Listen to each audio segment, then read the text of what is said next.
இப்போது மாயாண்டி சுடலை ஈசனுடைய திருக்கதை பாடுகின்றோம். Aunty Mayandi வையகத்தில் பேயாண்டியாக பிறந்தாண்டி, aunty Mayandi சுடலை வருவார் நமக்கொரு நாள் பயமில்லையே. ஆதி கைலாச மலையிலே பகவானும் பார்வதியும் தூணிப்பனை உருக்கி வார்த்து சொரிமுத்தால் பலகை பாவி ஆழிப்பனும் மலையிலே அலனாரும் பார்வதியும் அப்படி கொலுவிருக்க 33 கோடி தேவர்கள் பிடிசூழ 44 ரிஷிமார்கள் பிடிசூழ சங்கத்தார் சமயத்தார் தானவர்கள் வானவர்கள் இந்திரர் இறையவர் இவர்கள் எல்லோரும் வீட்டிருக்கக்கூடிய தங்கவள்ளி கைலாச மலையிலே ஆண்டவனாகிய சிவபெருமான் ஒரு நாள் தினத்திலே பாரியில் உள்ள மக்களுக்கு படியிழந்து வருகின்றார். எப்படி நாளை நல்ல திணை எடுத்து நாளை நல்ல திணை எடுத்து நாளை நல்ல திணை எடுத்து திணை எடுத்து நாடையெல்லாம் படியிழந்தார் படியிழந்தார் பகவான் நாடையெல்லாம் படியிழந்தார் படியிழந்தார்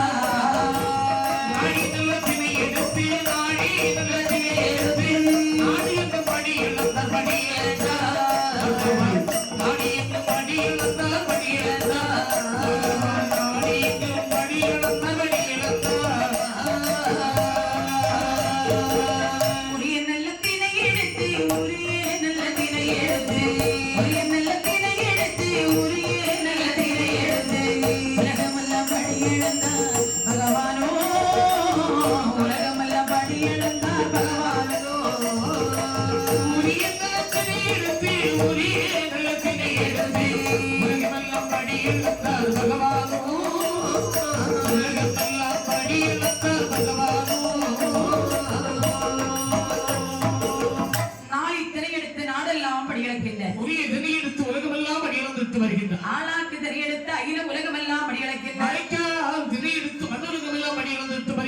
இப்படி பகவானுடைய படியிழப்பு தினம்தோறும் நடக்கு. சரி, அருகிலேயே அமர்ந்திருக்கின்றாலே அன்னை உமையவள் ஆதிபராசக்தி பார்வதி. பார்வதி மனதிலே நினைக்கின்றாள். பகவான் காலையிலே எழுந்தவுடனே படியிழக்க போகிறேன் போகிறாரு.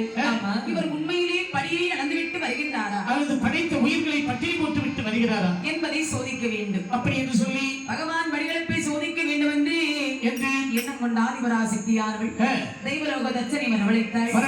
ஐயா விஸ்வகர்மா, எனக்கு ஒரு சிமிழ் கூடை செய்து தர வேண்டும். இதோ நொடிப்பொழுதும் செய்து தருகிறேன் தாயி. என்னை காஞ்சிபுரம் கட்டி கட்டு சிமிழ் உண்டு பண்ணி திருக்காணி பூட்டி பார்வதியிலே கொடுத்தார். சிமிழ் கூட்டி கையிலே வாங்கின ஆதிபராசக்தியானவள் பகவானை எப்படி சோதிக்கலாம், எந்த விதமாக சோதிக்கலாம் என்று கைலாச மலையிலே திருவிளக்கின் ஒளியை ஏறிட்டு பார்க்கும் போது அந்த திருவிளக்கில் ஒளிதனே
அதிலே 2 சித்திரமை பிடித்தாள் ஆதிபராசக்தி. ஒரு ஆண் சித்திரம்பு இன்னொரு பெண் சித்திரம்பு. 2 சித்திரமை பிடித்தாள். ஆமா, சிவில் கூட்டி நடைத்தாள். அவள் கட்டியிருந்தாலே பட்டு. சரி, முந்தாணியிலே முடிந்து எக்கிலே செருகிக் கொண்டாள். வரட்டு பகவான் என்னைக்கு கேட்டாலும் எல்லா உயிருக்கும் படியிழந்தேன் என்று சொல்லுவாரே. இன்னைக்கு சிவில் கூட்டில் இருக்கக்கூடிய சித்திரம்புக்கு பகவான் எப்படி படியிழந்திருப்பார் என்பதை பார்க்க வேண்டும் என்று பகவான் படியிழந்து கையிலைக்கு வரும்போது ஆதிபராசக்தி ஆனவள் எப்படி அமர்ந்திருக்கிறாள் பாருங்க. அந்த கைலாச மலையிலே எப்படி அமர்ந்திருக்கின்றாள். நீட்டின கால் சுருக்காமல்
நீட்டின கால் சுருக்கவில்லை.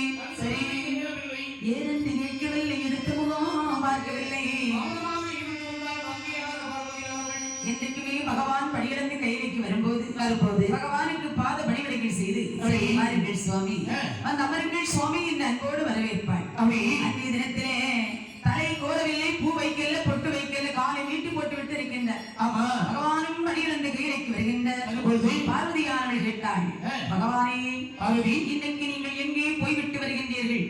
பார்வதி, ஒன்னாலும் திருநாளாக என்னை பார்த்து எங்கே போய்விட்டு வருகிறீர்கள் என்று கேட்கிறீர்கள். அறிந்தும் அறியாமல் கேட்கின்றேன். என்னால் படைக்கப்பட்ட அனைத்து ஜீவராசிகளுக்கும் படியிழந்து வருகிறேன். பார்வதி, இன்றைக்கு நீங்கள் யாருக்கெல்லாம் படியிழந்தீர்கள்? எறும்புக்கடை யானை முதல் 84 கோடி இன ஜீவஜந்துகளுக்கு, கல்லினுக்கு, தேனைக்கு, கருப்பையினருக்கு, சிசுவுக்கு படியிழந்து வருகிறேன். இன்றைக்கு நீங்கள் ஒழுங்காக படியிழக்கவில்லை என்று நான் சொல்கின்றேன். ஏன் அப்படி கூறுகின்றாய்? என்னிடத்தில் 2 ஜீவன் பட்டினியாக இருக்கின்றது. 2 உயிர் பட்டினியாக இருக்கிறது என்றால் காட்டு பார்க்கலாம். பகவானே, என்ன பகவானுடைய படியிழப்பின் ரகசியம் இந்த பாலுலகமே அறிய வேண்டும். அதற்காக தெய்வலோக சபையை கூட்டுங்கள். என்ன போது பகவானும் பார்வதியும் தெய்வலோகம் வருகின்றார்கள். சிங்கன் வாழை இலைவிரித்தாள், சிங்கன் வாழை இலைவிரித்தாள், சிங்கன் வாழை இலைவிரித்தாள்.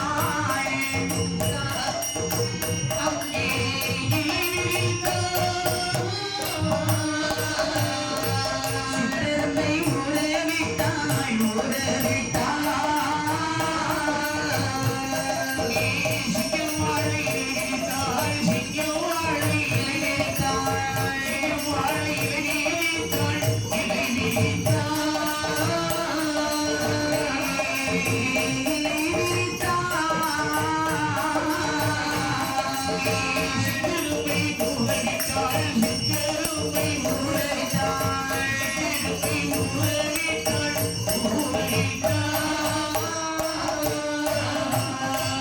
சித்தரம்பு வாயதிலே தினையரிசி கவ்விக்கொண்டு சுற்றி சுற்றி வருகுதையா, சுற்றி சுற்றி வருகுதையா, சுற்றி சுற்றி வருகுதையா, வருகுதையா.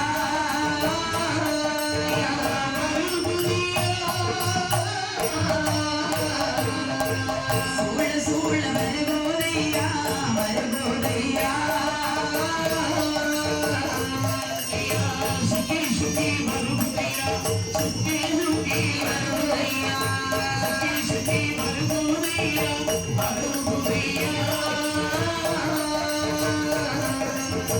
வருகுதையா.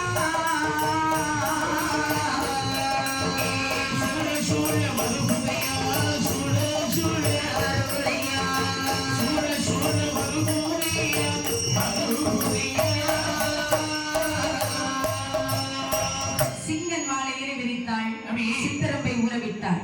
சித்தரம்பு வாயிலை 2 திரையரிசி கவிக்கொண்டு சுற்றி சுற்றி வருகின்றது, சூழவட்டம் ஓடுகின்றது. இதுதான் பகவான் படியிழப்பு என்பதை உணர்ந்தாள் ஆதிபராசக்தி. சரி, ஓடோடி வந்து பகவான் பாதத்திலே விழுந்து சொல்கின்றாள், என்ன சொல்கின்றாள்? பகவானே, தேவி, சித்தரம்பு வாயிலே திரையரிசி இருக்கின்றது. தாங்கள் படியிழப்பு நான் தெரியாமல் சோதித்து விட்டேன், என்னை மன்னித்து ஏற்றுக்கொள்ள வேண்டும். உலக்கா மன்னிப்பா கிடையவே கிடையாது.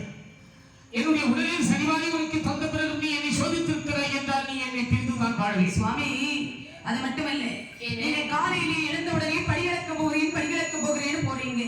காலையிலே போயிட்டு சாயங்காலம் வாரீங்க.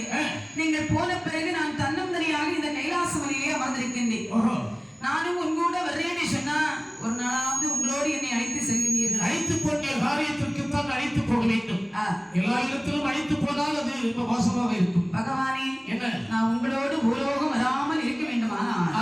எனக்கு என்ன வேண்டும் தெரியுமா? என்ன வேண்டும்? புஞ்சி நல்ல விளையாட குழந்தை ஒன்று வேண்டும் சுவாமி. விளையாட குழந்தை ஒன்று வேண்டும் சுவாமி. அடியில் வைத்து விளையாட மைந்தன் ஒன்று வேண்டும் சுவாமி.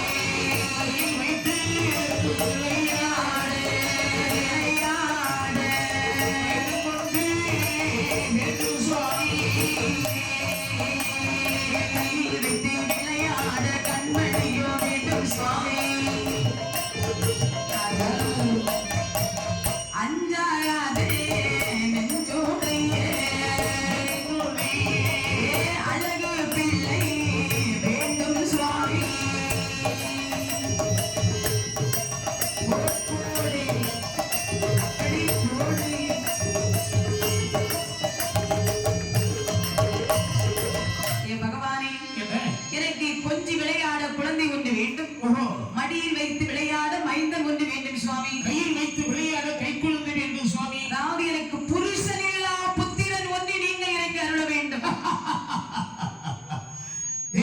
என்ன நீ கேட்கக்கூடிய வரத்தை பார்க்கும்போது விபரீதமாக இருக்கிறது பார்வதி. என்ன சுவாமி?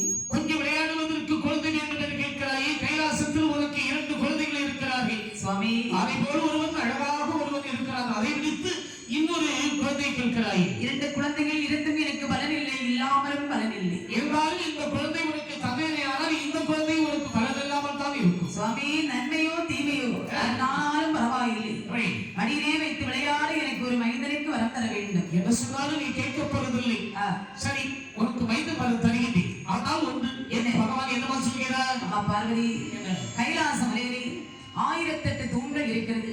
அதிலே 32வது தூணில் தூண்டாத மணிவிளக்கு சுடர்விட்டு பிரகாசித்துக் கொண்டிருக்கின்றது.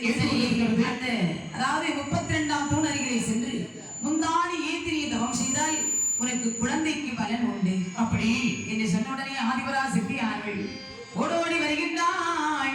கைலாச மலைக்கு வடக்கு சார்பிலே 32ஆம் தூண் பக்கத்திலே தூண்டாத மணிவிளக்கு சுடர்விட்டு எரிந்து கொண்டிருக்கின்றது. அந்த நேரத்தில் அதன் அருகிலே வந்த ஆதிபராசக்தி ஆண்கள் என்னமா செய்கின்றாள்? ஆற்று நல்ல மண்ணெடுத்து அதனாரை போல் உருவம் செய்தாள். சேற்று நல்ல மண்ணெடுத்து சிவனாரை போல் உருவம் செய்தாள். 1000 அணிவகுந்து அடுக்கடுக்காய் இருக்க வைத்து புலித்தோலை தான் விரித்து ஓடியாட்டான வந்தாள்.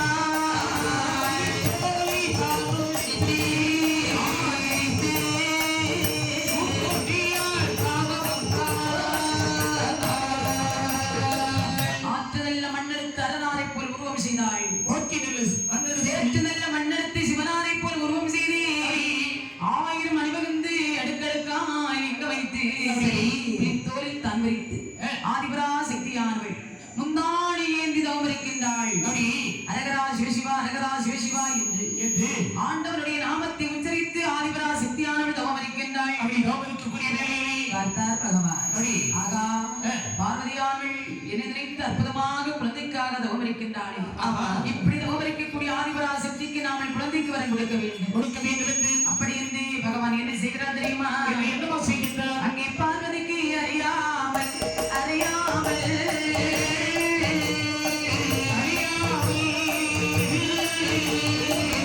பரமசிவன் அங்கே வந்து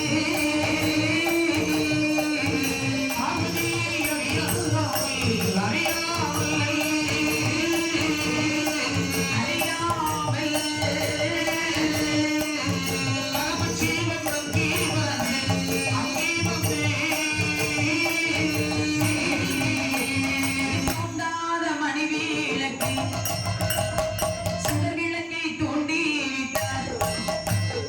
புத்து போன்ற சுடரதுதான்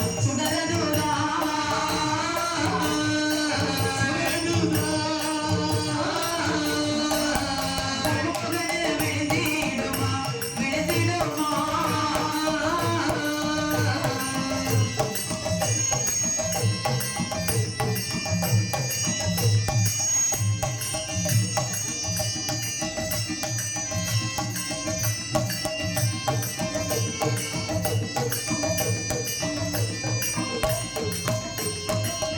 பார்வதிக்கு தெரியாமல் பகவான் அங்கே வந்து தூண்டாத மணிவிளக்கை சுடர் விளக்கை பகவான் அப்படியே தூண்டி விடுகின்றார்.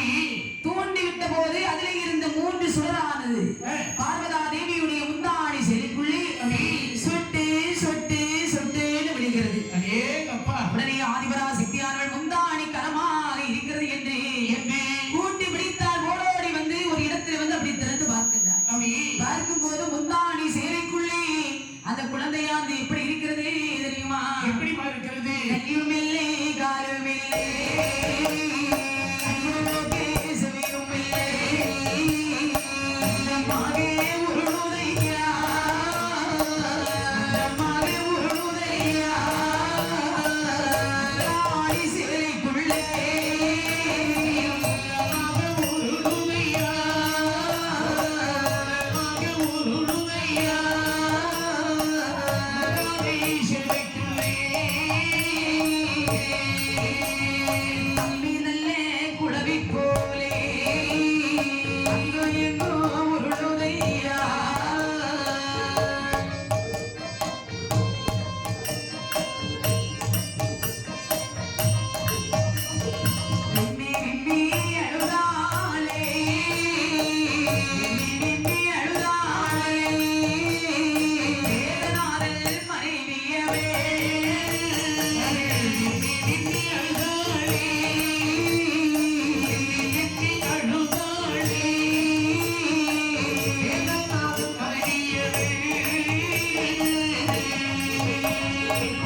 சொல்லுகின்றாள். என்ன சொல்கின்றாள்? ஏ பகவானே, என்ன? நான் உங்களிடத்துல என்ன கேட்டேன்? குழந்தை வர கேட்டாய். குழந்தை வர கேட்டேன் அல்லவா? ஆமா. நீங்க எனக்கு என்ன குழந்தை தந்திருக்கீங்க? முதலிலே நான் என்ன சொன்னேன்? அது உருப்படியான குழந்தையாக இருக்காது என்றுதானே சொன்னேன். இப்போது நீ குழந்தை வர கேட்டாய், குழந்தை வந்திருக்கின்றேன். பகவான், என்ன? அதாவது இந்த குழந்தையை பார்க்கும்போது கையும் இல்லை, காலும் இல்லை, கண்மோக்கு செவியும் இல்லை, முண்டமாக அங்கும் இங்கும் உருட்டு கொண்டே இருக்கிறது. அம்மை குழந்தை போல் உருண்டு கொண்டிருக்கிறது. அம்மை குழந்தைக்கு கூட 2 பக்கம் படி இருக்கும். ஆமா. ஆனா இந்த குழந்தைக்கு எல்லா வழக்கையா இருக்கு. ஆமா. ஒன்றும் தெரியலையே. பகவானே, என்ன? எனக்கு இந்த குழந்தையை நல்ல குழந்தையாக நீங்கள் எனக்கு படைத்து தர வேண்டும். சரி என்று சொன்ன உடனே பார்த்தார் பகவான், பிரம்மதேவனை வரவழைத்தார். சரி வாராய் பிரம்மதேவா, இறைவா, இந்த பிள்ளையுடைய உடல் உறுப்புகளை எல்லாம் நீ உருவாக படைக்க வேண்டும். உருவடைக்க வேண்டும். உருவடைக்க வேண்டும். சரி. காலும் கையும் பிரம்ம படைத்தார். அவன் கண்மூக்கு செவி படைத்தார். அவன் செவி படைத்தார். அப்படி படைத்து பகவான் அந்த குழந்தைக்கு உயிர் கொடுத்தார். ஆதிபரா சக்தியானவள் சக்தி கொடுத்தாள். அப்படி குழந்தையை ஆதிபரா சக்தியானவள் ஓடோடி சென்று வாரி எடுத்து வலது கன்னத்தில் முத்தமிட்டு அந்த குழந்தைக்கு பெயர் கொடுக்கின்றாள். எப்படி? சுடர் மொழியில் பிறந்த காரணத்தாலே சுடர ஈசன் என்று, அதாவது முண்டமாக உருண்டதினால் முண்ட சுவாமி என்றும் மையான போக இருக்க வேண்டிய காரணத்தால் மாயாண்டி சுடரை என்று பெயர் நாமத்தை சூட்டினார். பெயரிட்டு கைலாச மலையிலே பார்வதிக்கு பிள்ளையாக மாயாண்டி சுடர ஈசனை வளர்த்து வருகின்றாள். வரும்போது மாணிக்க தொட்டிலே இட்டு அப்படி தாளாட்டி சீராட்டி அப்படி வளர்த்து வருகின்றாள். ஒரு நாள் தினத்தில் மாயாண்டி சுடர ஈசன் சின்ன குழந்தையாக இருக்கும் போது ஆதிபராசக்தி ஆண்கள் பாலூட்டி அப்படி தொட்டிலே தாளாட்டி தூங்க வைத்தாள். அப்படி தூங்கும் போது மாயாண்டி சொல்லைக்கு தூங்க வருமா? வராது வராது. அம்மா பால் குடித்து தரவைகிற நிறைய தாய் பால் குடித்து தாகம் அடங்கல்ல. அப்படி இப்படி இவர் தொட்டிலே குழந்தையாக இருக்கும் போது இந்த சுடுகாட்டிலே என்ன நடக்கிறது தெரியுமா? என்னமா நடக்கிறது? கட்டையிலே பிணம் இருந்து கதகதனவே கோதையா, கட்டையிலே பிணம் இருந்து கதகதனவே கோதையா,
மாயாண்டி சுடலைக்கு மல்லிகைப்பூ வாசம் போலவும் பிணத்தினுடைய வாடி பேயாண்டிக்கு பிச்சிப்பூ வாசம் போலவும் கிடைக்கிறது. நினைக்கிறார் சுடலை. சுடுகாட்டிலே சுண்டப்பணங்கள் வந்து கொண்டிருக்கிறது.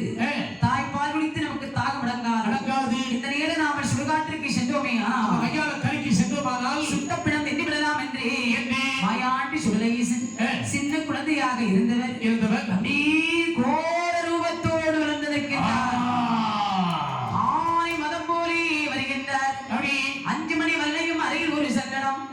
சல்லடமா சட்டைகளா தலையில் ஒரு வில்லாமா ஆனவந்தம் ஒரு கையிலே அருக்குத்தடி மறுகையிலே குலுக்குத்தடி மறுகையிலே ஆமா சாம நேர சதுசாம வேளை இணைந்திருந்த சமத்திலே ஏசுவாரால் இந்த மாயாண்டி சுரையா சுடுகாடு வரும்போது சுட்டப்பிணங்கள் வந்து கொண்டிருக்கிறது. அப்படி பார்த்தார். ஆஹா, இன்றைக்கு எவ்வளவு அழகாக பிணங்கள் எல்லாம் வெந்து கொண்டிருக்கிறது. சத்தன வாழ்கட்டையிலே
சுடுகாட்டிலே வரும்போது சந்தன கட்டையிலே சவமிருந்து வேகிறது, வேப்பமர கட்டையிலே வேகுதையா பிணமிருந்து, குங்கும கட்டையிலே உண்ண பிணம் வேகிறது, பூவரசு கட்டையிலே வேகுதையா பிணமிருந்து, பிணத்தின் பக்கத்தில் மண்டி போட்டு இருந்து கொண்டு சரி கால் மாடு வேகு முன்னே தலைமாட்டி பிரித்திருப்பார். தலைமாடு வேகு முன்னே கால் மாட்டி பிடித்திருக்கின்றார். கரண்டு கால் எலும்புகளை கருப்பு என்று தின்னவாராம், முட்டங்கால் எலும்புகளை முறுக்கி என்று தின்பாராம். ஈர குலையை பிடுங்கி 21 பங்கு வைத்தார். தானே சாப்பிட்டார், மற்ற பேய்களுக்கு விருந்தாகவே கொடுத்தார். பிச்சு பிச்சு பங்கு வைக்கின்றார், பேய்களுக்கு விருந்தளிக்கின்றார். கையிலே எடுத்த பிடம் கைவழியாய் முன்வடியே, வாயிலே எடுத்த பிடம் வாய்வழியே முன்வடிகிறது. எங்கே சுடுகாட்டிலே சுட்ட பிடமெல்லாம் திட்டுவிட்டு நேரம் அடிவதற்கு முன்பாக கைலாச மலையிலே அந்த சப்ரமஞ்ச தொட்டிலே குழந்தையாகவே தூங்கினார் மாயாண்டி சுடரீசன். இப்படி இருக்கும் போதே அடித்து குழந்தை போன்று கூச்சலிட்டு அழுகின்றார் மாயாண்டி சுடரை. உடைய அடையாள பகுதியானவன் நினைக்கிறான், ஐயோ குழந்தைக்கு பாலூட்டி வெகு நேரம் ஆகிறது. என்ன ஓடோடி வந்து குழந்தையை எடுக்கும் போதே அந்த மாயாண்டி சுடரையுடைய மேலே எல்லாம் பிள்ளை இதே மேலே எல்லாம் மேலே எல்லாம் பிணவாளை அடிக்குதையா அடிக்குதையா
நான் உங்களிடத்திலே பிள்ளை வரந்தானே கேட்டேன்.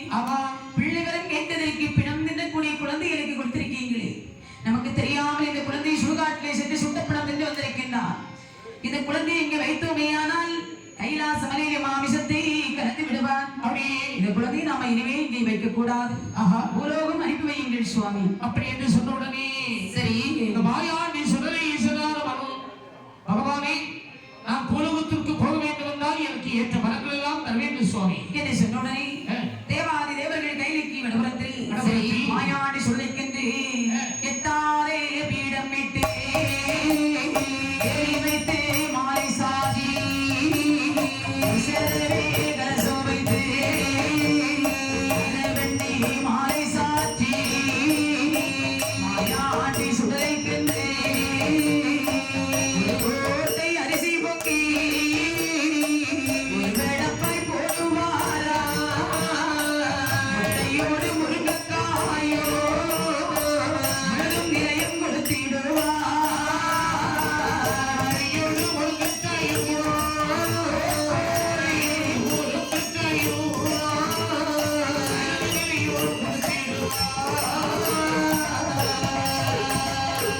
எட்டாத வீடு விட்டு ஏழு வைத்து மாலை சாற்றி உசரவில் கும்ப கலச வைத்து அரவண்டி மாலை மாயாண்டி கரைகளத்து மாலை ஒரு வண்டி மாலை மாயாண்டி கரைகளத்து மாலை எத்திலே பாக்கு எள்ளு புண்ணாக்கு கருப்பு கட்டி இளநீர் மலை போல் படைத்தார்கள். விதவிதமா படைத்தார்கள். ஒரு கோட்டை அரிசி வங்கி ஒரு படப்பாய் போட்டார்கள். முட்டையோடு முருங்கைக்காய் எல்லாம் அப்படியா வைத்து அப்படி மலை போல் படப்பு வைத்தார்கள். அசிவ படப்பு போட்டார்கள்.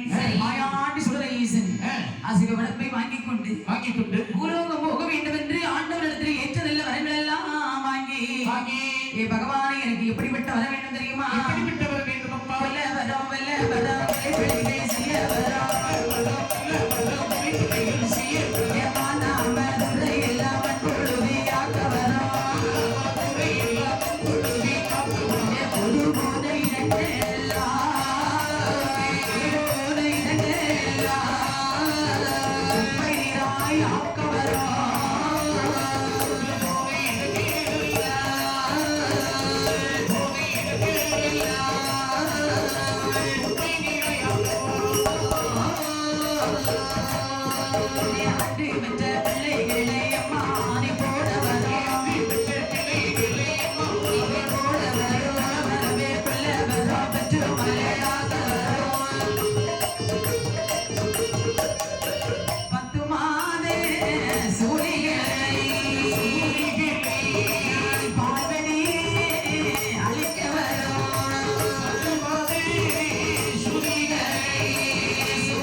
கேட்ட பிரகாரம் கேட்ட பிரகாரம் ஏற்ற நல்ல வரங்கள் எல்லாம் வாங்கிக் கொண்டு பூலோகம் போக வேண்டும் பூஜை செய்து கொள்ள வேண்டும் என்று மரப்பேச்சி துணையோடு வெள்ள குதிரையில் ஏறி மாயாண்டி சுடரீசன் பூலோகம் புறப்பட்டார்.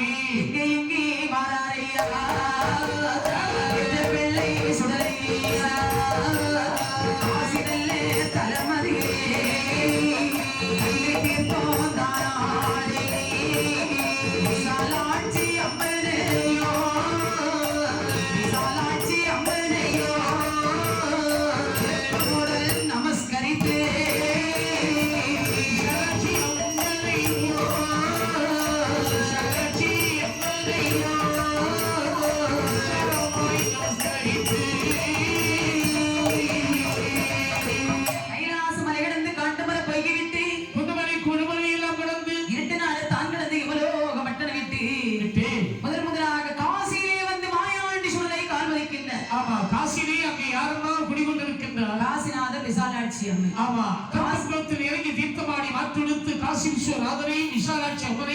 அப்படி அடிவணங்கி விட்டு போதப்பெரும் படைகளோடு தாயும் மகனமாக புறப்பட்டு வருகின்றார்கள். எங்கே வருகிறார் தெரியுமா? எங்கே வருகின்றார்கள்? 21 மாடல்மார்களோடு பூலோகத்திலே முதலாக மாயாண்டி சுடரீசன் மக்கத்து பள்ளியிலே வருகின்றார். அதாவது முஸ்லிம்கள் வாழும் மக்கத்து பள்ளியிலே வருகின்றார். மக்கத்து பள்ளியிலே சொன்னா முஸ்லிமார்கள் வாழக்கூடிய தெரு. ஆமா, அங்கே ஒரு திருவிழா நடக்கிறது. ரம்சான் பண்டிகை. அங்கே வரும்போது மக்கத்து பள்ளியிலே மகள் நம்பி வாசலிலே மக்கத்து பள்ளியிலே மகள் நம்பி வாசலிலே மகள் நம்பி வாசலிலே வாசலிலே வாராரே சுடலை தெய்வோ சுடலை தெய்வோ வாராரே சுடலை தெய்வோ சுடலை தெய்வோ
பள்ளிக்கூடத்துல போயாச்சுன்னா நமக்கு அரசாங்க வேலை கிடைக்கணும். பள்ளிக்கூடத்துல படிக்கணும், படிச்சு மேல் படிப்பெல்லாம் படிச்சாச்சுன்னா தான் அரசாங்க வேலை கிடைக்கும். ஆமா, இது சும்மா இருந்துட்டு அரசாங்க வேலை கொண்டாந்து கேட்டாச்சுன்னா கிடைக்குமா? அதே போலதான் மக்கத்து பள்ளியில வந்து மாயாண்டி சுடரீசன் நினைக்கிறேன். மாட்டரமும் செங்கல் தொண்டு மாறி மாறி எறிகின்றார். அப்படி வாரவரை போறவரை செட்டடியாய் அழைக்கின்றார். என்ன பின்னால வந்து இருக்கிற மாட்டு பேர் தெரிஞ்சு இருக்கிற ஒருத்தர் பொழுப்பா அப்படின்னு சொல்லி பார்க்கும்போது அங்க யாரையுமே காணோம். சரி, இது யாருடைய வேலை என்று பிரச்சனை பார்த்தார்கள்.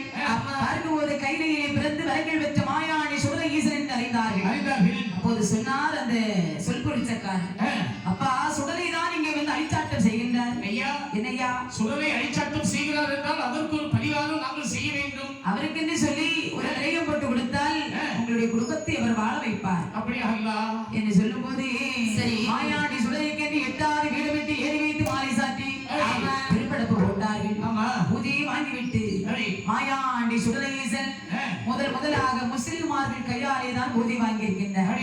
அங்கிருந்து பூஜை வாங்கி என் அப்பன் ஆண்டவன் சுடலைமான சுவாமி பேச்சியமை துணையோடு எங்கே வருகிறார் தெரியுமா? நாடு சீமை கொத்தா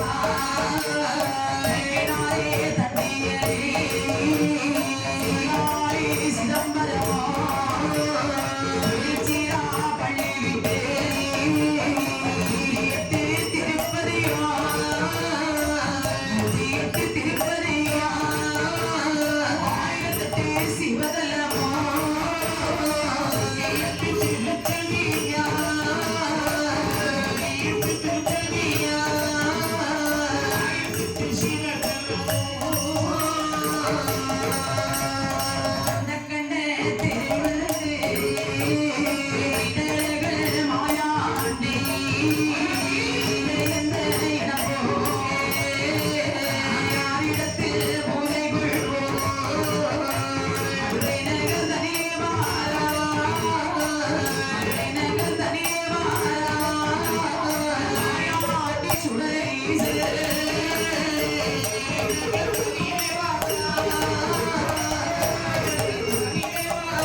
மாயாண்டி சுடலையேசன் தாயாகிய பேச்சியம்மை துணையோடு மதுரையிலே வருகின்றார்.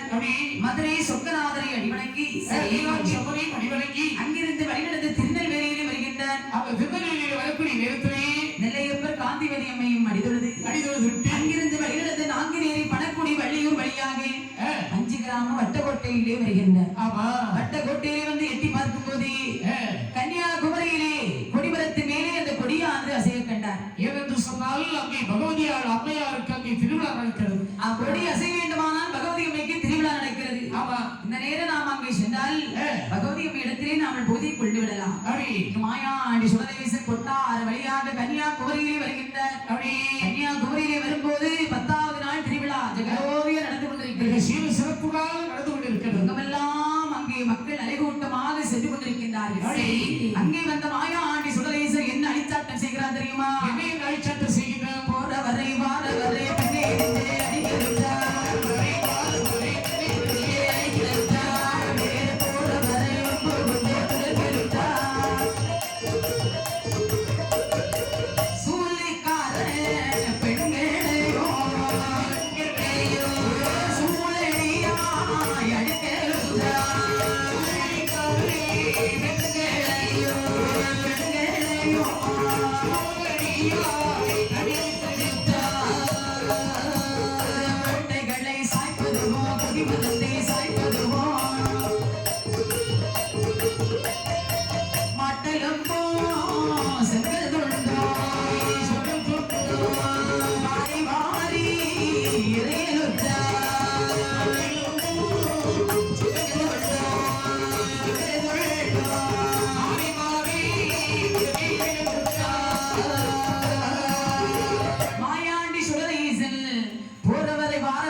எடுக்கின்றார். 2 பேரும் சேர்ந்து போகக்கூடிய நேரத்துல பின்னால இருந்து ஓடாடி கூட வந்துட்டு பின்னால அடிக்கிறியே நீ என்ன மனுஷனா? ஆமா இல்ல நான் ஒண்ணும் செய்யலையே அப்படின்னு சொல்லி எல்லோரும் பலவரித்து நிற்கிறார்கள். கோட்டைகளை சாய்ப்பதுமா குடிமரத்தை அசைப்பதுமா மாயாண்டி சுடலை மாட்டெலும்பும் செங்கத்தோடு அப்படி மாறி மாறி வருகின்றனர். ஐயோ பார்த்தார்கள். அதாவது அவர்களுக்கு மாயாண்டி சுடலுடைய வேலை என்று தெரியல. தெரியாது சுடலை மாடன் இவர்களை எல்லாம் அழைத்து ஒரு பிரோஜனம் கிடையாது.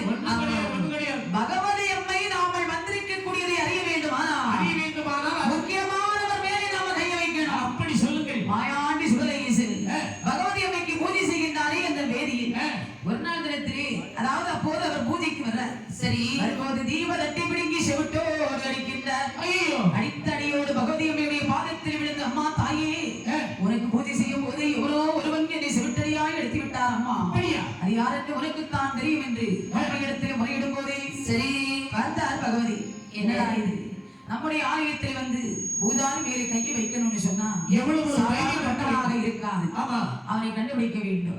அப்படி என்று இருக்கக்கூடிய சமயத்திலே எங்கள் தாயாகிய பகவதி உமையானவள் தினந்தோறும் சாம நேரத்திலே உண்டுறங்கும் உணரங்கும் ஒரு சாம வேளை காற்றடித்தாலும் இசையாத கடி சாம வேளையில் ஊரு சுற்றி வருவது வழக்கம். அப்போது வெள்ளிக்கிழமை அம்மையானவள் அப்படி ஊர்வலம் வர்றா. வரும்போது மாயாண்டி சுடரீசன் 5 வயது சிறுவனாக கொடிமர மூட்டிலே இருந்தபடி மண்ணறைந்து விளையாடி கொண்டிருக்கின்றார்.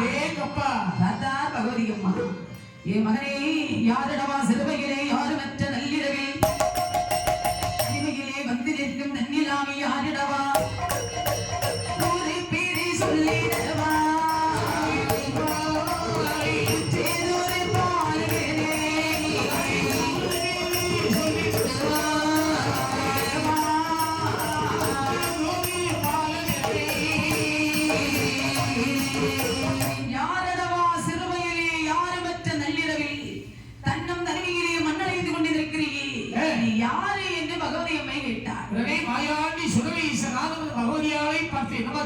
அம்மா பகவதி, பிறந்ததுதான் கைலாசம்,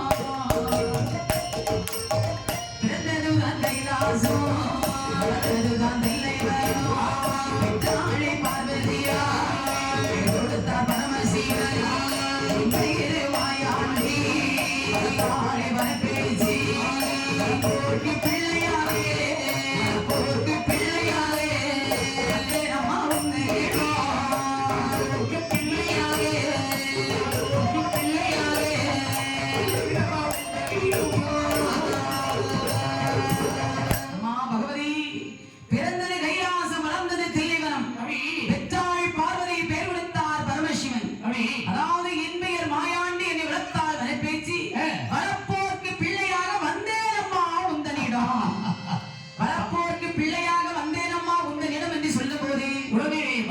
உன்னை மனசில் சந்தோஷம் அடைந்தார். ஆமா, அப்பா மகனே, வந்த மகன் போக வேண்டாம், வந்த மகன் போக வேண்டாம், சுடலை கண்டே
வந்த மகன் போக வேண்டாம், அடிவழகா சுடலை கண்ணே, என்னுடைய இடமதே நீ இடது செய்யாமல் அமர்ந்திருக்க வேண்டும். சரி, உனக்கு ஒரு வேலை நான் தருகிறேன். சொல்லுவாயே.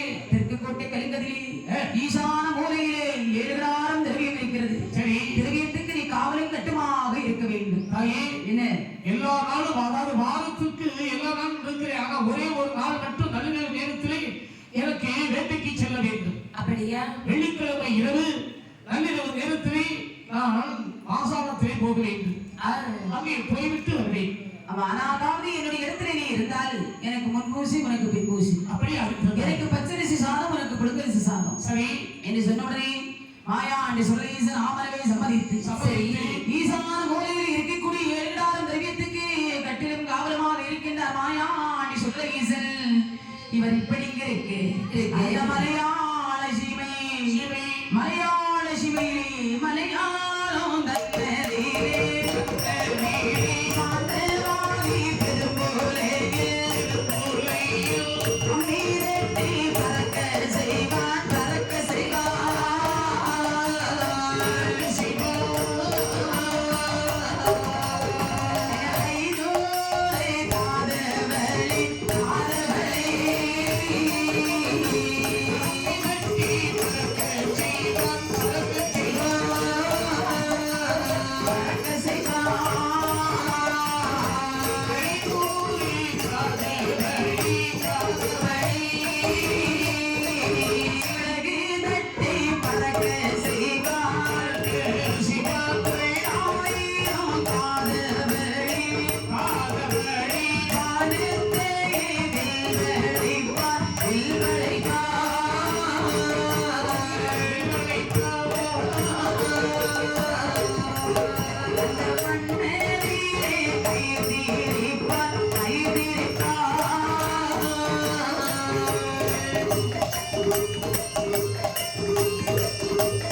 அப்படி வாழ்ந்து உன்னோடு புலையனுக்கு மூப்பங்காய் பெரும்புலேன் 400 புலையனுக்கு நாசகாரி பெரும்புலை. ஆமா, அதாவது அமிதத்தை பறக்க வைப்பாங்க 500 காதல். சுடகத்தி பறக்க செய்வான் 900 காதவளை. வானத்தையே நில்வனைப்பான். வானத்தை நில்வனைப்பான், மண்ணிலே கயிர்ந்தரிப்பான். அப்படி சமுத்திரத்திலே வாளை ஊன்றி சக்கரம் போல் சுழந்து வருவான். அவரிடத்தில் மயிருக்கு சிவனுக்கு இப்படிப்பட்ட மாந்திர துறையோடு வாழ்ந்து வருகின்றான் மாந்திரவாதி பெரும்புலையில். இவன் எவ்வளவோ மாந்திரத்திலே பெரியவனாக இருந்தாலும் ஆனா இவனுக்கு அதாவது காலை பெருமலர்ச்சி என்று சொல்லக்கூடிய பெண்ணை மனம் வைத்தான். அப்படி மனமுடித்து வாழ்ந்து வரும்போது இவர்களுக்கு குழந்தை என்பதே இல்லை. ஐயோ புத்திர சந்தானம் இல்லாமல் இருக்கும்போது சரி, அதாவது அங்கே உள்ள பெண்கள் எல்லாம் ஒரு நாள் தினத்திலே ஔவையார் நோன்பு இருக்கின்றார்கள். அப்படி ஆடி மாசத்துல அம்மையார் நோன்பு வரும். ஔவையார் நோன்பு சொன்னா நினைத்த காரியம் நிறைவேற வேண்டும். நிச்சயமாக நிச்சயமாக தாலி பாக்கியம் நினைக்க வேண்டும் அப்படின்னு சொல்லி பெண்கள் எல்லாம் ஔவையார் நோன்பு இருப்பார்கள். ஆமா, அதாவது பச்சை மாவாலை மாப்பிள்ளை மஞ்சள் பிள்ளை எல்லாம் செய்து இறைவனுக்கு படைப்பார்கள். சரி, அப்படி இருக்கக்கூடிய சமயத்திலே ஒரு நாள் அதாவது ஔவையார் நோன்பு இருக்கும்போது ஒரு காக்கையானது அந்த மாவு உருண்டையை காலாலே திருடி பறந்து செல்கிறது. அப்போது குழந்தை இல்லாத மனக்கவலையாலே அந்த காளி பெரும்புலையனானவன் ஒரு மாம்பழ தடைகளை அப்படி தூக்கிக் கொண்டிருக்கின்றார். காக்கை பறந்து செல்கிறது. அந்த காலானது தவறி மாவு உருண்டை பெரும்புலையினுடைய மடியை போட்டுவிட்டு காக்கையானது பறந்து செல்கின்றது. ஆமா, வாசத்தை பார்க்கிறா மாவுருண்டை. சரி, நம்ம சாப்பிடுறத நம்முடைய மனைவி சாப்பிட்டாச்சுன்னா சந்தோஷமா இருப்பாரு. மாவுருண்டை எடுத்துக்கொண்டு பெருமலர்ச்சி கையிலே குடிக்கின்றாள். அம்மா பரிசி என்னங்க இதோ இருக்கிறது மாவுருண்டை. அதாவது பெண்கள் பாத்தீங்களா பச்சை மாவு உருண்டைன்னு சொன்னாலே நல்லா சாப்பிடுவாங்க. ஆமா, அவங்க பச்சை சீனி வர மாட்டாங்க, எல்லாரும் சாப்பிடுவாங்க. பெருமலர்ச்சி யார்கள் அந்த மாவுருண்டை மோகத்தோடு சாப்பிட்டாள். சாப்பிட்டால் பாருங்கள் அம்மையார்கள் கர்ப்பமானார். அன்று முதல் குடிவளர்ந்து அறிவியால் கர்ப்பமற்றி 10ஆம் மாதத்திலே அழகான ஒரு பெண்மகளை பெற்றெடுத்தாள். பெற்றெடுத்த குழந்தைக்கு பேர் சூட்டுறார். மாவுருண்டை சாப்பிட்ட காரணத்தால் அதாவது குழந்தை கர்ஜரித்தது. நம்முடைய குலதெய்வம் இசக்கியம்மை இரண்டையும் சேர்த்து மாவிசக்கி என்று பேராமத்தை சூட்டினார். மாவிசக்கி என்று பெயரை சூட்டி 4 வண்ணம் பொழுது மேனியாக வளர்த்து வரும்போதே மாவிசக்கிக்கு வயது எத்தனை ஆகிறது பாருங்கள். ஒரு வயதாம் இருவயதாம் ஜனமே நாகைதா நாளானே திருவயது நடந்தே ஓடி விளையாடி ஐநெல்ல திருவயதில் திருவயது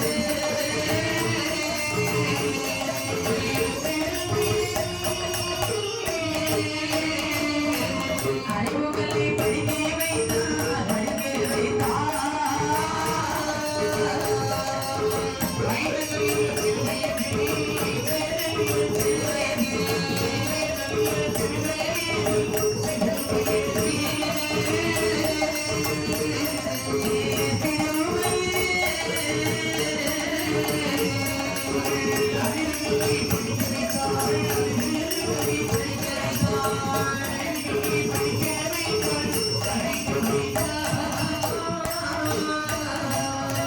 பண்புடனே நட்பரவும் பாடலை செய்தான்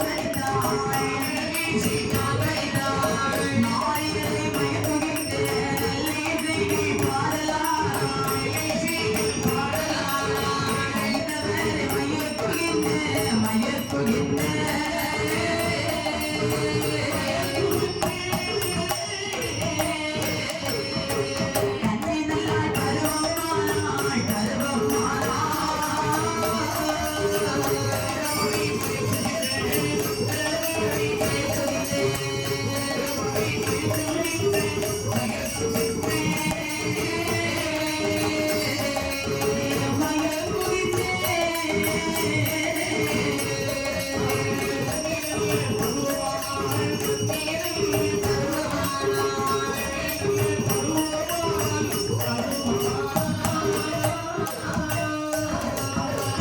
மாவிசைக்கு பெண்ணானவளுக்கு ஒரு வயது 2 ஆகி 3 நாளாகி 4ஆவது திருவீதியில் நடந்தோடி விளையாடி 5ஆவது திருவீதியை அறிவு என்னை திறந்தார்கள். பள்ளிக்கூடத்தில் படித்து வருகின்றாள். வளர்ந்து வருகின்றாள் மாவிசைக்கு. அழகுன்னு சொன்னா அப்படி ஒரு அழகு. வயது 10 வயது ஆகிறது. 10 வயதிலே பாவை நல்லாள் திருவுத்தாள். பக்குவ பெண்ணாக இருக்கும்போது அழகு அழகு நாவினால் சொல்ல முடியாது. ஆமா, இவனுடைய அழகானது எப்படி இருக்கிறது? முத்து கொல்ல பல்லழகி முத்து கொல்ல பல்லழகி சொல்லழகி சொல்ல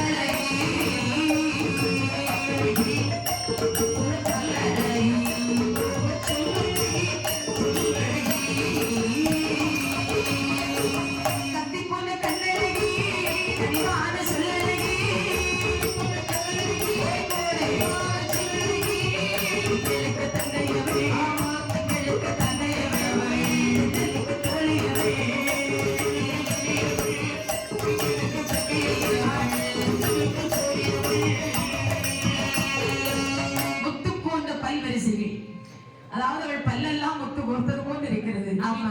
கோப சொல்லழகி. கோபப்படும் போதும் முகத்துல தனி ஒரு அழகு. ஆமா, கோபப்படக்கூடிய நேரத்தில் கண்ணத்துல ஒரு குழிவிடு பாத்தீங்களா? அது பார்த்துட்டே இருக்கலாம் போல இருக்கு. கத்தி போன்ற கண்ணழகி. என்ன என்னுடைய கண்கள் எவ்வளவு அழகாக இருக்குமோ அதை போன்று இருக்கிறது. கனிவான சொல்லழகி. இன்னும் கொஞ்ச நேரம் பேச மாட்டாளா, இன்னும் கொஞ்ச நேரம் பேச மாட்டாளா, நம்முடைய அருகே வந்து அப்பா என்று அழைக்க மாட்டாளா? நிறைய பேர் நினைச்சிட்டு இருப்பாங்க, ஏன் பேச்சு அப்படி இருக்குது. ஆமா. சில அம்மாமார்கள் சொற்பொழில் வாற்றக்கூடிய நேரத்துல அங்கிருந்து எழுப்புவதற்கே தோன்றாது. ஏனென்று சொன்னால் அவருடைய சொற்பொழிவு ஆற்றலும் அந்த பேச்சினுடைய இனிமை அப்படி இருக்கும். ஆமா. கனிவான பேச்சு எங்கேயாவது கேட்டுக்கிறியாமா? இல்லண்ணே. கேட்டுக்கணும். ஏதாவது எப்படி அங்க? ரயில்வே ஸ்டேஷன்ல போ, ஆ, அங்க ஒரு அம்மா ஒலிபெருக்கில பேசுவாங்க. முதல்ல என்ன சொல்லுவா தெரியுமா? என்ன சொல்றாங்க? பயணிகளின் கனிவான கவனத்திற்கு வண்டி எண் 1604 என்ற வண்டி இது தரம் 3வது தரத்தில் வருவதை எதிர்பார்க்கப்படுகிறது அப்படின்னு சொல்லுவாங்க. ஆனா வந்தா பாத்தீங்கன்னா இல்லைன்னா கனிவான பேச்சு. ஏதாவது தடபுரண்டு நிற்கும். இப்படி திங்களுக்கு தன்னையாக தென்றலுக்கு தோழியாக ஆண்டவர்களை மயக்கும் கட்டளகு வெட்டகமாக திகழ்ந்தாள் இந்த மாமிசைக்கு அழகோடு ஜொலிக்கின்றாள். அழகு அப்படி ஒரு அழகு நினைக்கிறான் திருமலை. தம்முடைய மகளோ அதாவது தன்னழகு போதாது தங்கநகை போட்டு அழகு பார்க்க வேண்டும், புன்னகை போதாது பொன்னகை போட்டு அழகு பார்க்க வேண்டும் அப்படி நினைக்கிறானே தவிர கையிலே எந்த ஒரு காசும் இல்லை, பணம் இல்லை. பணம் இருந்தாதானே நகை செய்து போட முடியும். அப்படி நினைக்கும் போது அந்த பெரும்புலையில் அஞ்சன மையெடுத்து ஆராய்ந்து பார்க்கின்றான். பார்க்கும் போது கன்னியாகுமரி பகவதி அம்மையாள் திரு ஆலயத்தில் கொடிமரமொட்டில் இருக்கக்கூடிய 7 கிடாரம் திரவியத்தை கண்ணிலே கண்டார். போலே வாய்த்திருக்கி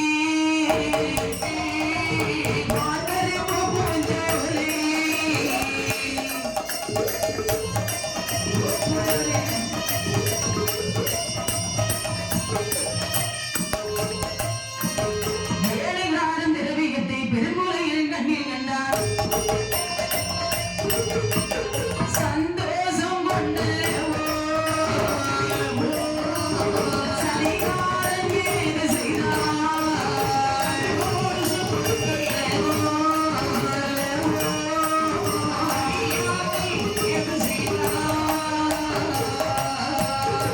மாயாண்டி சொல்லை கட்டிலும் காவலமாக இருக்கக்கூடிய 7 கிடாரம் திரவியத்தை கண்ணிலே கண்டார்.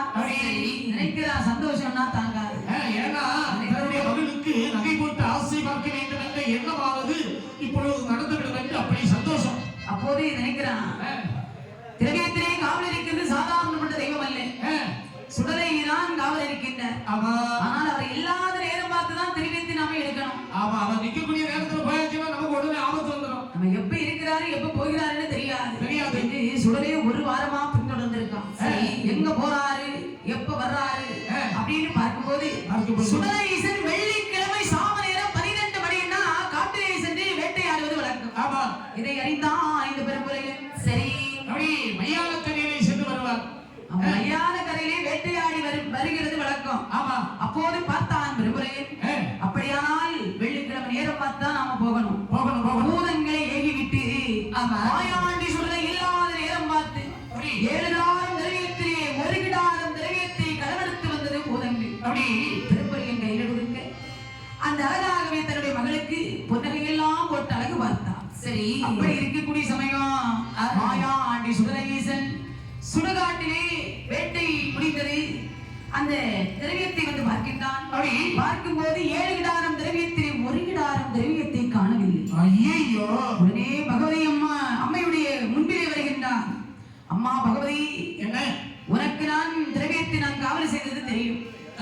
ஆனால் எவரோ ஒருவன் 7 கிடாரம் திரவியத்திலே 1 கிடாரம் திரவியத்தை களவெடுத்து சென்றிருக்கின்றான். வந்தவன் சாதாரணப்பட்டவனாக இருக்காது, யாருக்கு உனக்குத்தான் தெரியும் என்று சொல்ல பார்த்த பகவதியானவள் அந்த மாயாண்டி சொல்லை பார்த்து என்னமா சொல்லுகின்றார்? நம்முடைய இடத்திலே திரவியத்தை களவெடுக்க வேண்டுமானால் சாதாரணப்பட்டவனாக இருக்காது, சகல விஷயம் தெரிந்தவனாகத்தான் இருக்க வேண்டும். இது பகவதி அம்மையானவன் ஞான திருஷ்டியால் பார்க்கின்றார். அடேங்கப்பா! பார்க்கும் போது நந்தன் மதல் ஊரிலே வாழ்ந்து வரக்கூடிய மாந்திரவாதி பெரும்புலையின் எடுத்திருப்பதை அறிந்தாள். அறிந்த உடனே மகனை பார்த்து சொன்னான், மகனே சுடலை மாடா, வந்திருக்கிறவன் சாதாரணப்பட்டவன் அல்ல, மாந்திரவாதி பெரும்புலை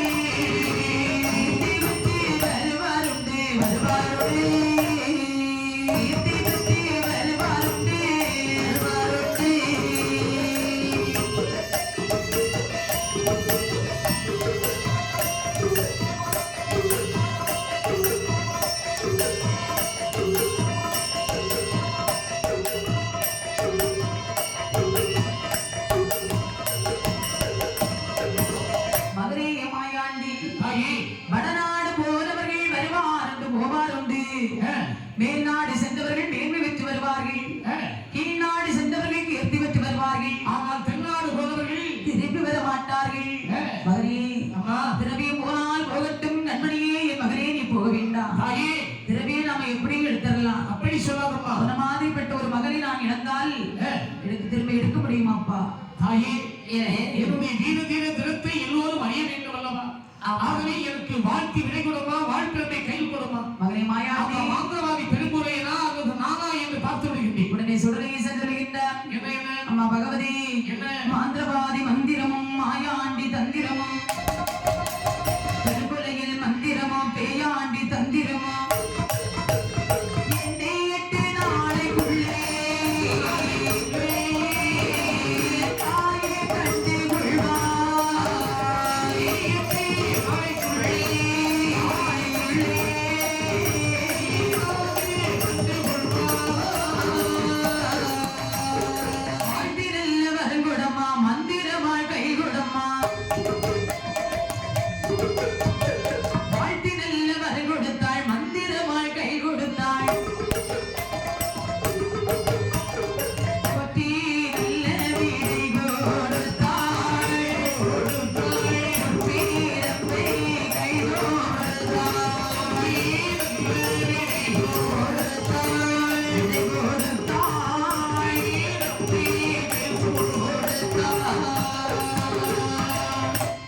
மாயாண்டி சுடலை சொல்கின்றார். அம்மா பகவதி, மாந்திரவாதி மந்திரமும் அந்த அதாவது மாந்திரவாதி மந்திரமும் மாயாண்டி தந்திரமும், அப்படி பெரும்பலையின் மந்திரமும் பேயாண்டி தந்திரமும் 8 நாளைக்குள்ளே என் தாயை நீ கண்டுகொள்வாய். வாழ்த்தி விடைகுடம்மா, வல்லயத்தை கைகுடம்மா, போக்கி விடைகுடமா, பொற்பிறமை கைகுடமா. அப்படின்னா நீ கேட்க மாட்டா. ஒன்னும் கவலைப்படாத, அவருடைய மந்திரமும் தந்திரமும் 8 நாளைக்குள்ளே என்னிடத்தில் வந்து சேரும். நான் பெரியவரிடத்திலிருந்து வரவாங்கி விட்டு வந்திருக்கிறேன் தாய். உடனே பகவதி உண்மையாரும் வார்த்தி வரம் கொடுத்தாள், வல்லயத்தை கை கொடுத்தாள், போக்கி வரம் கொடுத்தாள், பொற்பிறமை கை கொடுத்தாள். மாயாண்டி சுடலை பகவதி இடத்திலே விடைபெற்றுக் கொண்டு நேரே எங்கே வருகிறார் தெரியுமா? அந்த கன்னியாகுமரி பகவதி இடத்தில். அதாவது மாயாண்டி சுடலை எங்கே வருகிறார் தெரியுமா? அங்கே கொட்டாரம் ஒரு வீட்டு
மாமா மாமா மாமா ஆ, உங்களால் எனக்கு ஒரு காரியமாக வேண்டும்.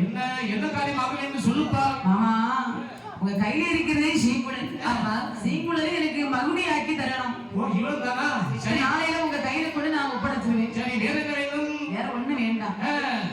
அதாவது மாமா அதாவது அந்த சீங்குழலை கை கொடுக்க மகுடியாக்கினார் மாயாண்டி சுடலையீசன். சரி, காக்காட்சி மலையிலே வருகின்றார். அப்படி அங்கே வந்து பாம்புகள் பிடித்தழைக்கணும் இல்லை, ஆமா. பாம்புகளை தேடி வர்றார். காக்காட்சி பொன் மலையிலே வந்து பார்க்கும்போது அப்படி பாம்புகளை எல்லாம் பிடிக்கிறார். சரி, என்னென்ன பாம்பு உண்டு? பச்சை பாம்பு, பறக்கும் பாம்பு, நல்ல பாம்பு, தண்ணி பாம்பு, சார பாம்பு, ஆமா மண்ணுருளி, ராஜராகம் மண்ணுண்ணி. மண்ணுண்டி. ஆமா அது எந்த பக்கம் பார்த்திருந்தாலும் அது ஒரு தலை எந்த பக்கம் இருக்குன்னு சீக்கிரம் கண்டுபிடிக்க முடியாது. ஆமா, அப்படியா? மஞ்ச கலர்ல இருக்கும்.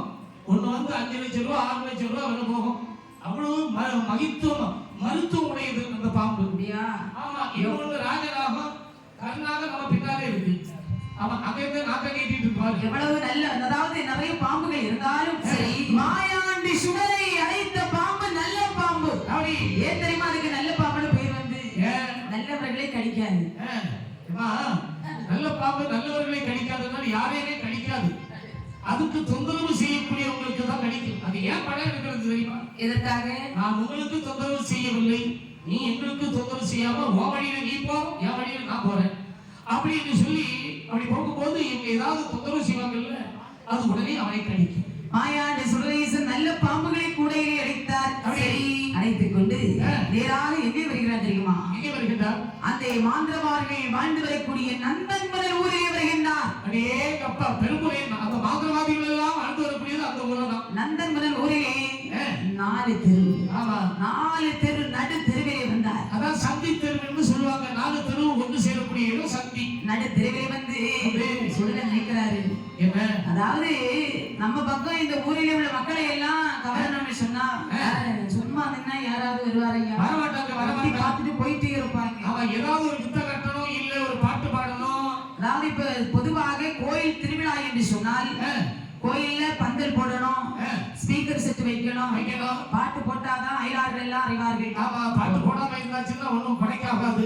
அதாவது புளியங்குளம் ஊர்ல கோயில் கூட நடக்கு, மத்தியானம் போனா சாப்பாடு கிடைக்கும் அப்படி நினைப்பாங்க. ஆமா, நினைப்பாங்கல்ல. பார்த்தா மாயாண்டி சுடலையீசன் என்ன செய்கிறார் தெரியுமா? என்ன செய்கிறார்? அதாவது தோளிலே போட்டார் முரசை போட்டு அப்படியே அடிக்கின்றார். முரசு அடிக்கிறார். அடிக்கும் போது நந்தன்மலர் ஊரிலே உள்ள மக்கள் எல்லாம் வந்து கூடுறாங்க. சரி, என்னடா இது, எவ்வளவு இனிமையா அடிக்கிறாரு, ரொம்ப இனிமை. ஆமா, இடியக்கா என்னடி முரசு சத்தம், எவ்வளவு தாளம் மேளங்கள் எவ்வளவு இனிமையா கேக்குது. மாதிரி கணவனை பார்த்தா என்னைக்கு போறாரு, ஒரு வேகமா ஒரு காத்து வந்து அடிச்சா போய் சேர்ந்துருவாரு. அப்படி இருக்கிறாரு கிழவர். தலைமுடி எல்லாம் பஞ்சு போல வெள்ள வெள்ள வெள்ள வெள்ள ரொம்ப தள்ளாடிக்கிட்டே இருக்கிறாரு. அது மட்டும் இல்ல, தாடி அளவு பார்க்கும்போது அதை விட அழகா இருக்கு. அது பஞ்சு போல இருக்கு. இந்த எல்லோரும் வந்து கூட பஞ்சு தலையை நம்ம எங்க பார்த்தோம் தெரியுமா? எங்க மாதங்குறிச்சியில பார்த்தோம் இல்லையா? ஒரு தலை பஞ்சு தலை மன்னாச்சி எவ்வளவு அதே போல இருக்கிறீ, அதே போல இருக்கிறீ. ஆனா மாயாண்டி சுடலையீசன் முரசு சத்தத்தாலே அங்கே உள்ள மக்கள் எல்லாம் வந்து கூடினார்கள். 1000 முழ கம்பத்தை ஆட்டினார். கண்ணத்தை வைப்பதற்கு முன்பாக கம்பத்தின் மேலே ஏறினார். ஒரு வட்ட பலகை அறைந்தார். கூடையில் இருந்த பாம்புகளை எல்லாம் அப்படி ஊற வைக்கின்றார். எப்படி பாருங்க, ஆடுவாம்பே வீழை, ஆடுவாம்பே, ஆடுவாம்பே வீழை, ஆடுவாம்பே, ஆனந்தம் கொண்டே விட்டு ஆடுவாம்பே, ஆனந்தம் கொண்டே விட்டு ஆடுவாம்பே, ஆடுவாம்பே வீழை, ஆடுவாம்பே, ஆடுவாம்பே வீழை,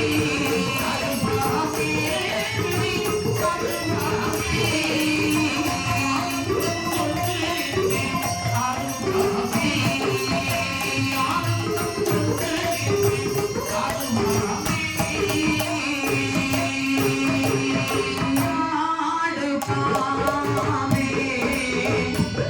விளையாடு பாம்பே,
அப்படி சரி அக்கா, என்னடி இந்த கிழவருக்கு எத்தனை வயசு இருக்குன்னு நினைக்கிறா?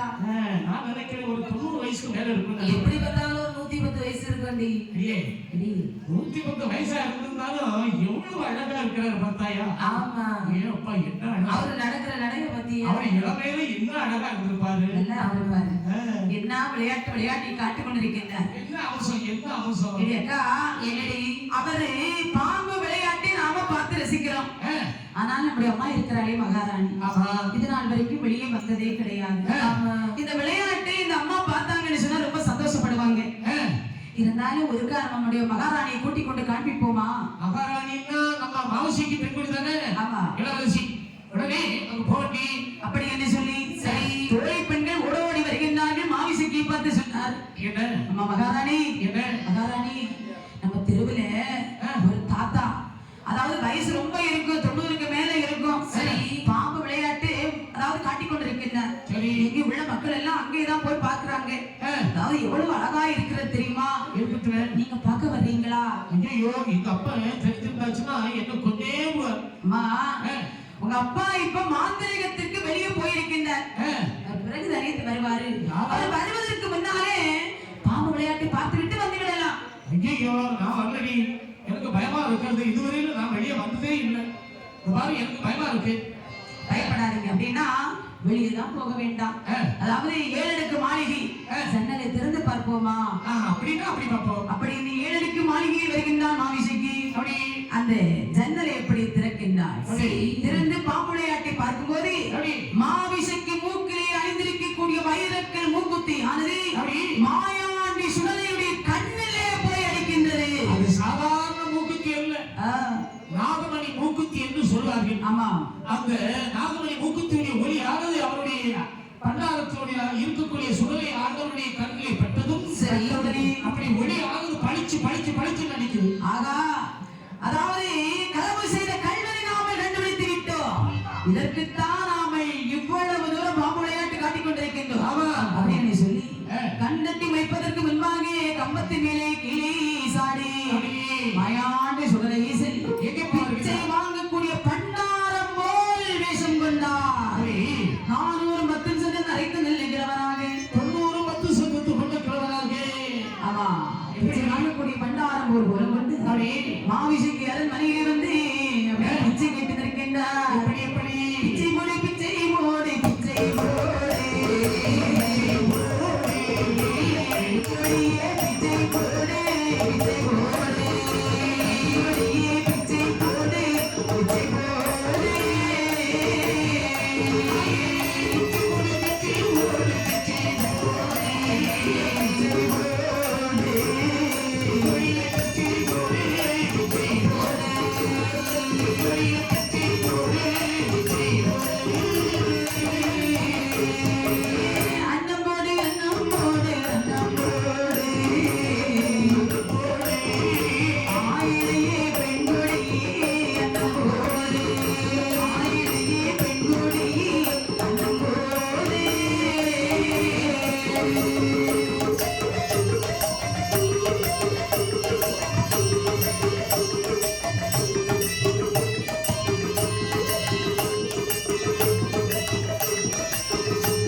ஐயா பண்டாரம் பிச்சைதானே வேணும்.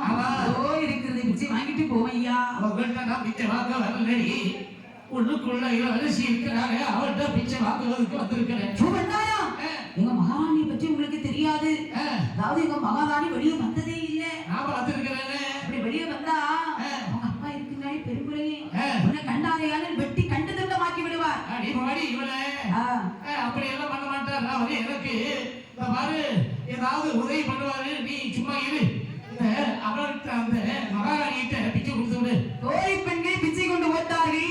மாயாண்டி சுடுதை மாவிசுக்கு கையால் பிச்சை போட்டால்தான் நான் வாங்கி செல்வேன் என்றார். அப்படி உடனே தோழி பெண்கள் மாவிசுக்கு இடத்திலே வந்து சொன்னார்கள், மகாராணி முற்றத்திலே ஒரு பண்டார பிச்சை வாங்க வந்தாரு. நாங்க எவ்வளவோ சொல்லி பிச்சை போட்டோம், ஆனா வாங்க மறுத்து விட்டார்கள். இந்த பாருங்க, நீங்க போட்டாச்சுன்னா பிச்சை வாங்குவாங்களாம். அப்படியா?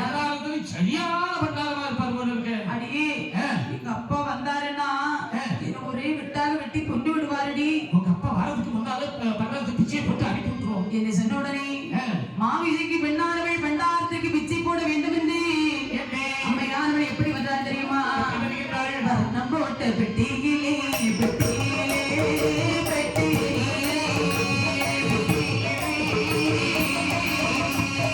வாரி பிச்சை கொண்டு வந்தாள் கொண்டு வந்தாள்.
இப்படியாகவே வர்ணம் போட்ட வெட்டியிலே வாரி பிச்சை எடுத்துக்கொண்டு பண்டாரம் முன்பிலே வருகின்றாள். அவன் முன்வாசல் மாறும்போது பின்வாசல் வருகிறார். ஏ பண்டாரம், என்ன என்னையா நிக்கிறீர்?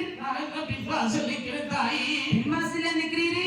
ஆமா. இவ்வளவு நேரம் முன்வாசல் தானே நின்னீங்க. பின்வாசல் சத்தம் போட்ட பிறகு குரல் பின்வாசல் கேட்டு பின்னால் வந்தேன். தாத்தா கொஞ்சம் நின்னுக்கிடுங்க, நான் வர்றேன் அப்படி சொல்லி மாவிசைக்கு பின்வாசல் வர்றா. ஏ தாத்தா, பின்வாசல் நிக்கிறேன்னு சொல்லிட்டு இன்னும் என்னமா என்னை அறிய வைக்கிறீங்களே? வடக்கு வாசல் நிக்கிறேன் பொண்ணு, வடக்கு வாசல் நிக்கிறேன்.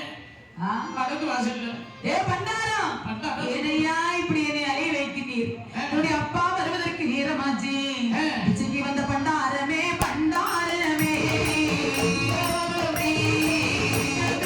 வருவதென்ன வருவதென்ன வருவதென்ன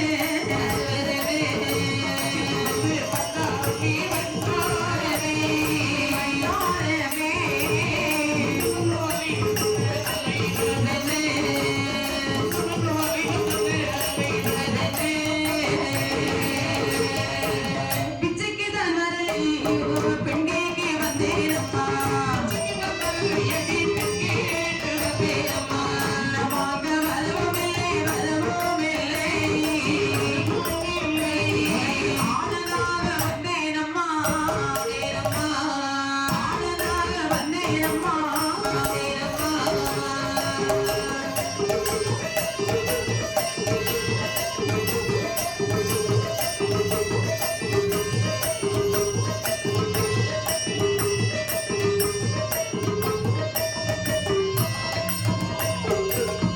பிச்சைக்கு வந்த பண்டாரமே முன்னும் பின்னும் என்னை அழகி வைப்பது என்னையா? என்ன பண்டாரம்?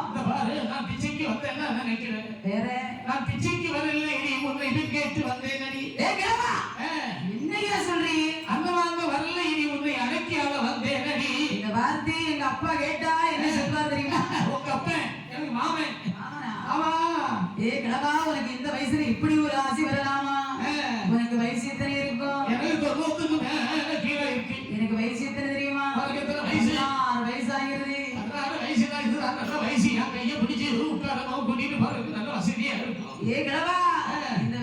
இப்படி ஒரு ஆசை உனக்கு வரலாமா? தாடி நரைத்து போச்சு தாத்தா, தாடி நரைத்து போச்சு தாத்தா, தள்ளாடு காலமாச்சு தாத்தா, தள்ளாடு காலமாச்சு தாத்தா, தாத்தா, தாத்தா. தாடி நரைத்து போச்சு தாத்தா, தாத்தா, தாடி நரைத்து போச்சு தாத்தா, தள்ளாடு காலமாச்சு தாத்தா, தள்ளாடு காலமாச்சு தாத்தா. மீசை நரைத்து போச்சு தாத்தா, மீசை நரைத்து போச்சு தாத்தா, உன் நீளமெல்லாம் கெட்டு போச்சு தாத்தா, தாத்தா, தாத்தா. ஓடி.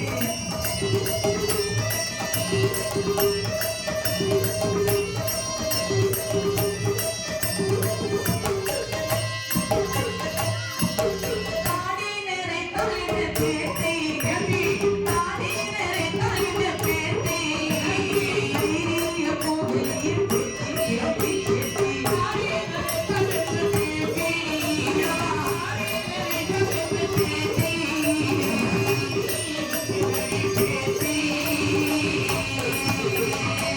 ஏ தாத்தா, பேத்தி, தாடி நரைத்து போச்சு, தாடி நரைத்து போச்சு, தள்ளாடு காலமாச்சு தாத்தா. தாடி நினைச்சா என்ன ஆசை என்ன அடிச்சு போச்சாக்கும் எவ்வளவு வீரனா இருக்க பாரு.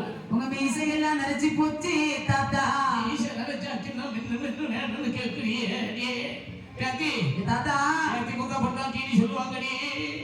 இந்த மாதிரி தாத்தா, எனக்கு நினைப்பு தான் பொழப்பையே கெடுக்க போகிறது. அப்படி நினைப்பி சந்தோஷத்துல வந்து முடியுது. தாத்தா, என்ன இந்த ஆசையை நீ விட்டு விடு. ஏ, அதாவது மா குளிச்சது மஞ்சள் குளிச்சதெல்லாம் உனக்காக என்ன தாத்தா. வேற யாருக்கு? எங்க அப்பா வரக்கூடிய நேரம் ஆகிறது.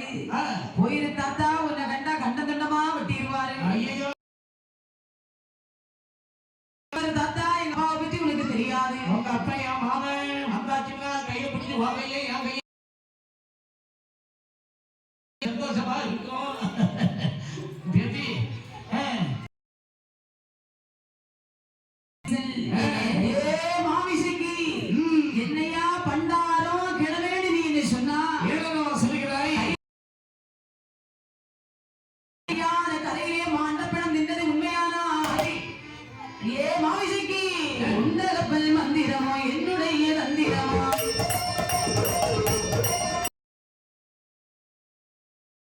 கற்பழிப்பேன், கற்பனையும் அழித்திடுவேன். கண்ணியை கண்டு கொள்வாய்,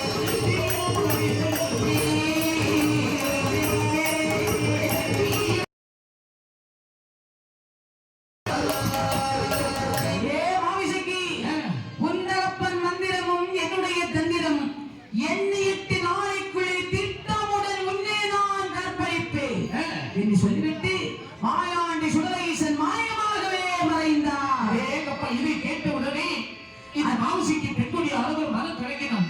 சரி. ஒரு பண்டார மாதவன் கழுத்து பண்டார இப்படி சாபத்தை கொண்டு விட்டு போயிட்டாரு. அப்படி என்று அழுதகண்ணே சிந்தையோடு இருக்கும்போது மாந்திரவாதி பெரும்பலின் மாந்திரகம் முடிந்து தன்னுடைய அரண்மனைக்கு வர சரி வரும்பொழுது மாமிசைக்கு பெண்ணானவள் சொன்னாள், ஏ அப்பா, என்ன மகளே, என்னாச்சு? இங்கிருந்து ஒரு சண்டாள பண்டார வந்து எண்ணீட்டு நாளைக்குள்ளே உன்னை நான் திட்டமாய் கற்பழிப்பேன் என்று சொல்லிவிட்டு போய்விட்டாரே. கொஞ்ச நேரத்தில் இருந்து சரி பாரு, கவலைப்படாதடி, கவலைப்படாத. அம்மா, நான் பாத்துக்கிறேன். அது யாரும் நான் பாத்துக்கிறேன் என்று சொன்ன உடனே சரி நீ போக இடம் இல்லாமல் எறும்பு போக இடம் இல்லாமல் அப்படி அழகான ஒரு ஏழுக்கு மாளிகை கட்டினான். கட்டி தன்னுடைய மகனை கட்டின ஆபரமாக நட்டு வரக்கூடிய சொல்லித்தேன். பண்டாரம் சொன்னேன். அதாவது 8வது நாள் வருகின்றான். நாள் வருகிறது, நாள் வருகிறது. மாயாண்டி சுடரேசன் ஒரு பள்ளியாக வடிவெடுத்து அப்படி பல்லாளி ஜன்னல் வழியாக வந்து மாமிசைக்கு பெண்கொடி அதாவது சொன்ன சொல் தவறாமல் கற்பழித்து விட்டு மாயாண்டி சொல்லை மாயமாகவே மறைந்தார்.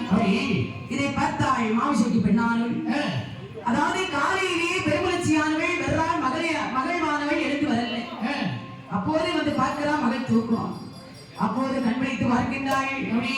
அதாவது கொட்டடித்திருக்கிறது, பூ ஆடி இருக்கிறது, கண்கள் சிவந்து இருக்கிறது. தன்னுடைய சண்டை பார்த்து சொல்கின்றார், எந்த கப்பா பெரும்புலையா என்ன மோசம் வந்ததா, எந்த கப்பா பெரும்புலையா எந்த மோசம் வந்ததா, சண்டாள பண்டா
மாந்திரவாதி பெரும்புரையின் அஞ்சனம் மையெடுத்து ஆராய்ந்து பார்க்கின்றார். பார்க்கக்கூடிய வேலையிலே பார்க்கும்போது மாயாண்டி சுடரீசன் காற்றுமில்லை கருப்புமில்லை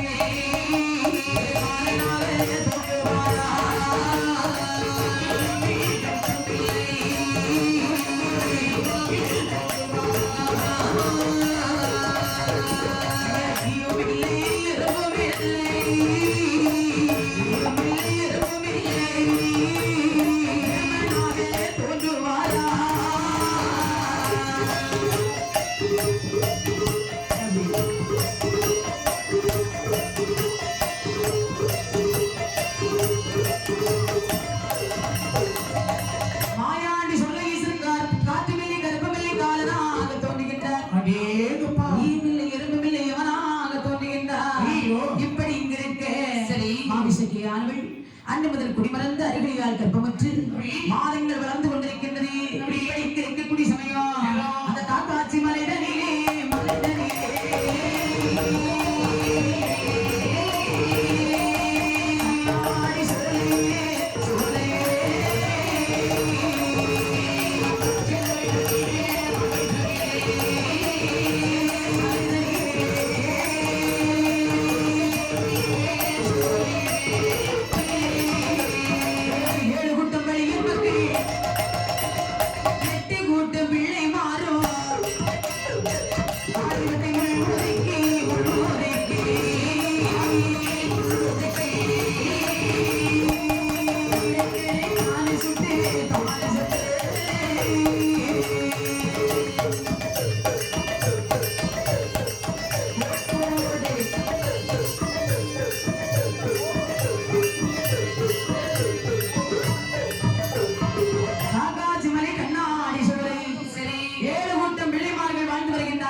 மாவிசைக்கு பெண்ணானவை நாம் இன்று அன்னவனை வாங்கி விடலாம் என்று மாயாண்டி சுடரீசன் என்ன செய்கிறார் தெரியுமா? அந்த பயிர்களை எல்லாம் குறுத்து வெட்டாகவே வெட்டுகின்றார். பச்சால பூச்சி போலே வடிவெடுத்து குறுத்து வெட்டாக வெட்டக்கூடிய சமயத்தில் அப்படி பார்த்தார்கள் அந்த குடிசனங்கள் பெரும்புலின் இடத்தில் ஈவிரக்க வேண்டும் என்று வருகின்றார்கள். அப்படி அன்னை அன்னை பெரும்புலையா பெரும்புலையா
பயிர்களை எல்லாம் பூச்சிகள் அடிக்கின்றது. நீங்க ஈவிரக்க வர வேண்டும் என்று சொல்ல பார்த்தான் பெருமுறையில் அஞ்சன மையெடுத்தான் அலைக்கு சிவில் தான் எடுத்தான் மந்திர ஏழெடுத்தான் மாந்திரவாதி பெருமுறையில் தன்னை இறங்கரைத்து அந்த காக்காட்சி ஒரு மலைகளை வருகின்றான். அங்கே வந்து பணிய மக்களை பார்த்து சொன்னான், ஈவிரக்க வேண்டுமானால் எனக்கு ஏற்ற பொருள் தர வேண்டும் அப்பா. எந்த பொருள் வேண்டும் என்று கேளுங்கள் அப்பா.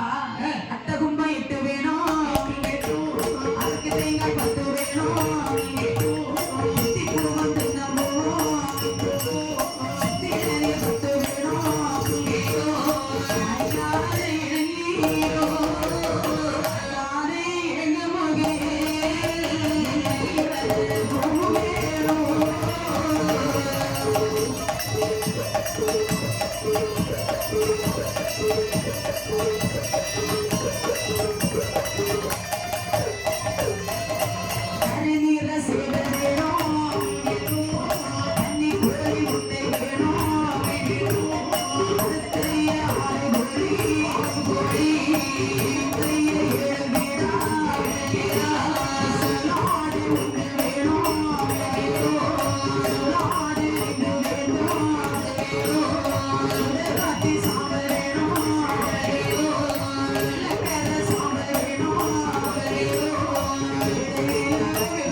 வேணும், சரி. கமுகம்பூ வேணும், என்ன வேணும்? அறுத்தறிய 6 கோழிகள் வேணும், சரி எடுத்தறிய 7 அதாவது கிடா வேணும், சரி சூலாடு வேண்டும், சூலப்பந்து வேண்டும், ஆ, பாலாடு வேண்டும், பால் பந்து வேண்டும், சரி சாமி சுடுகாட்டு சாம்பல் வேணும். வேணும். கேட்ட கேட்ட பொருளை எல்லாம் கொண்டு கொடுத்தார்கள். சரி மாயாண்டி பெரும்பலையன் என்ன செய்கிறான் தெரியுமா? என்ன செய்கின்றார்? ஆமை நல்ல பலகையிலே அமர்ந்தான். அமர்ந்து அதாவது சிறுசுடவிலே திருநீட்டி தூவி ஆ, சிதம்பர சக்கரத்தை வரைந்து இப்படி அஞ்சன மை போட்டு ஆராய்ந்து பார்க்கின்றார். அடேங்கப்பா. பார்க்கும்போது மாயாண்டி சொல்ல ஈசன் அவருடைய வேலை என்ன அறிந்தார்? மாயானை போலே அலறுகிறார்.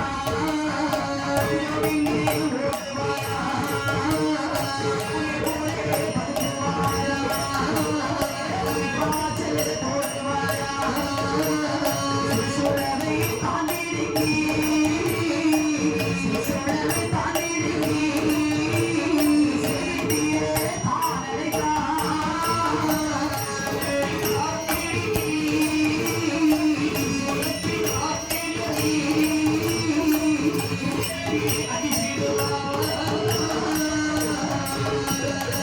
மாயாண்டி சொல்ல ஈசன் ஆணை போல் அலறுவாரா, அங்கமிங்கு ஓடுவாரா? பூமி போல் பகுதுவாரா, புலிவரட்சில் போடுவாரா? அவன் அப்படியே குறிப்பாச்சல் கொடுகின்றான்.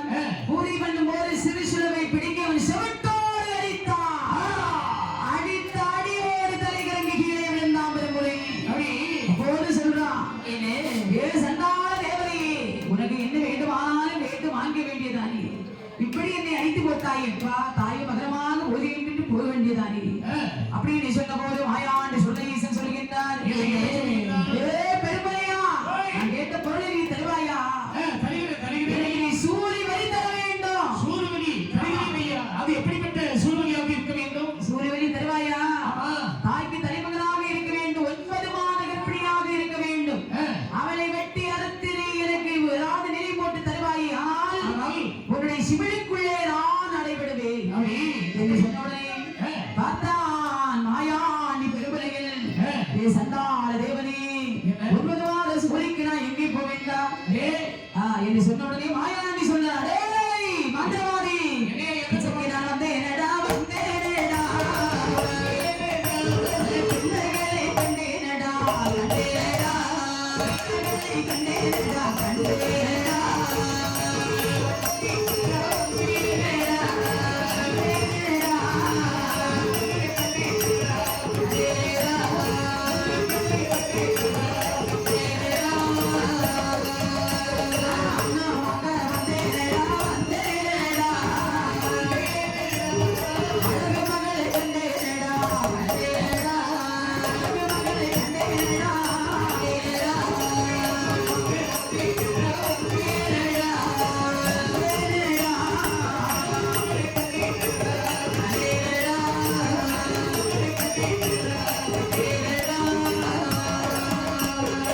பிச்சைக்கு நான் வந்தேனடா, உன் பெண்மகளை கண்டேனடா, அப்படி அன்ன வாங்க வந்தேனடா, உன் அழகு மகளை கண்டேனடா என்று சொல்லும் போது பார்த்தான் மாயாண்டி பெருமுறையில், மந்திரம்தான் பெரிதே, மகள் பெரிதல்ல. அப்படி அதாவது தன்னுடைய தலைமகள் பெரிதல்ல, தந்திரம்தான் பெரிதென்று தன்னுடைய மகளை அழைப்பதற்காக வருகின்றான். 9 மாத சூரியாக இருக்கின்றாள் மாமிசைக்கு பெண்ணானவள். அப்படி மகளே, பாலவிளங்காவரே, திருவிழா நடந்து கொண்டிருக்கின்றது. சரி, திருவிழாவை நீ பார்க்க வர வேண்டும் என்று சொல்லு. அப்பா பெருக்குலச்சி இந்த வயசுல அதாவது இந்த நேரத்துல என்ன திருவிழா கூப்பிடுறிய நீ? உருப்படியா நீ? ஆவேசைக்கு வரமாட்டேன் என்று மறுத்தாள். அதாவது மந்திரத்தை உச்சரித்தான், திருநீரை நெற்றியில் ஊசினான். அப்படி வருகிறேன் என்று சொன்னாள். ஆமா. தண்ணீரை அலங்கரித்து தண்ணீரை மாமிசைக்கு அமர வைத்து அங்கே வருகின்றான் காகாட்சி மலைக்கு. அப்படி அங்கே வந்தான், என்ன செய்கிறான் தெரியுமா? வரப்பெய்து மகளை அமர வைத்த மகளே, கீழே இருந்து பார்த்தா உனக்கு திருவிழா தெரியாது, தெரியாது தெரியாது. அதுவே அமர்ந்து இரு என்று சொல்லு. சொல்லு. பார்த்தான் மாமிசைக்கு பெண்கொடியானவள் என்ன செய்கிறாய்? எந்தகப்பா சண்டாளா, என்ன மோசம் செய்ய போறா? எந்தகப்பா சண்டாளா, என்ன மோசம் செய்ய போறா? இது ஒரு தேவதைக்கு பலி கொடுக்க போறா. இது ஒரு தேவதைக்கு பலி கொடுக்க போறா.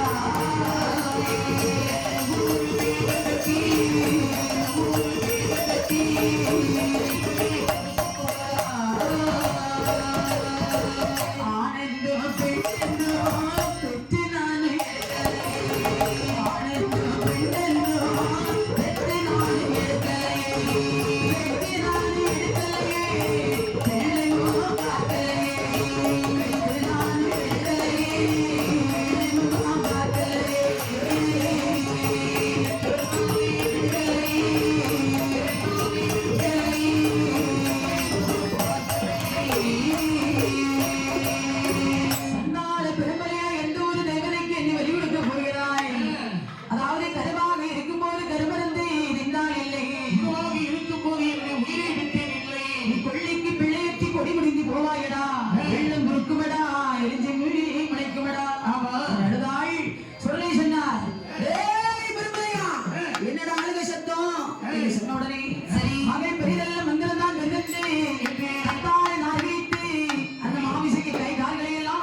வெளிவந்த மாயாண்டி சுடலை ஈசே